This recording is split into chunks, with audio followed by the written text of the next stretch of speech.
नमस्कार शेतकरी बांधवांनो, आज आम्ही आमच्या शेतामध्ये माडीचे नाना आलेले आहेत. त्याचप्रमाणे शेतकरी संघटनेचे उत्तर महाराष्ट्राचे अध्यक्ष ईश्वर पाटील साहेब, नानांचं काय महाजन सर, देवदास महाजन सर, हे देखील आपल्या इथं व्हिजिट दिलेली आहे. आपण दरवर्षाला जवळजवळ आपलं 1 एकर रोप असतं, परंतु या वर्षी थोडंसं वडील आजारी असल्या कारणानं थोडंसं अडचण आली. त्या अनुषंगाने मी यावर्षी फक्त 120 ते 130 साठी रोप उपलब्ध केलेलं आहे. व्हिडिओ करण्याचं माध्यम असं आहे की मी उन्हाळ्यामध्ये काही म्हणजे जवळजवळ 1 क्विंटल 20 किलो बी मी ज्या शेतकरी बांधवांना दिलेलं आहे आणि त्यांनी लागवड केलेली आहे. खरं तर ज्या बांधवांनी कापसामध्ये लागवड केलेली आहे त्यांना काही काळजी घेण्याचं काही कारणच नाही, परंतु ज्या बांधवांनी ओपन शेतामध्ये जर मिरची घेतली असेल तर त्यांनी थोडी दक्षता घ्यायला पाहिजे. कारण ओपनमध्ये वातावरणाच्या बदलामुळे थोडा प्रॉब्लेम येत असतो, म्हणजे फवारणीचा खर्च हा वाढत असतो.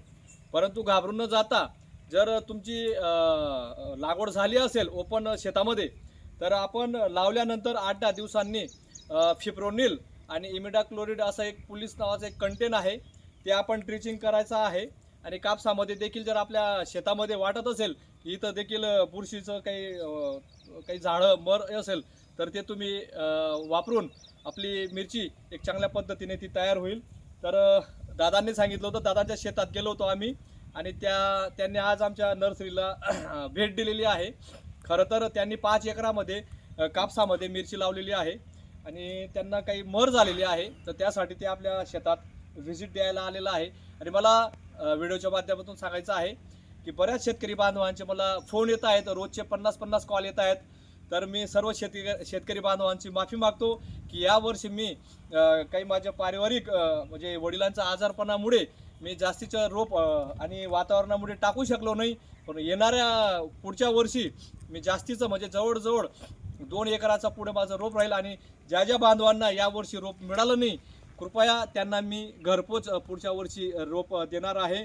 तरी समस्या असावी, माफी असावी. मी बऱ्याच बांधवांना शब्द दिलेला होता, मी पूर्ण करू शकलो नाही, पण येणाऱ्या वर्षी मी त्यांचा शब्द पूर्ण करणार आहे. परंतु ज्या ज्या बांधवांनी माझ्याकडून बीज घेतलेलं आहे त्यांनी माझ्या प्रत्येक व्हिडिओ बघायचा आहे, म्हणजे जेणेकरून तुम्हाला म्हणजे मिरचीचं उत्पादन घेण्यामध्ये चांगलं सहकार्य मिळेल.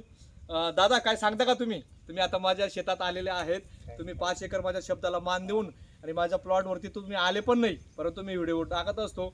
आणि खरं म्हणजे ईश्वर पाटील सातत्याने एक चांगलं प्रगतशील जर शेतकरी राहिले कोणी असो तर ते येत राहतात. त्यांनी देखील आज महाजन अण्णांना आपल्या शेतात पोच केलेला आहे. तुम्ही काय सांगू तुम्ही बोला 2 शब्द चालेल.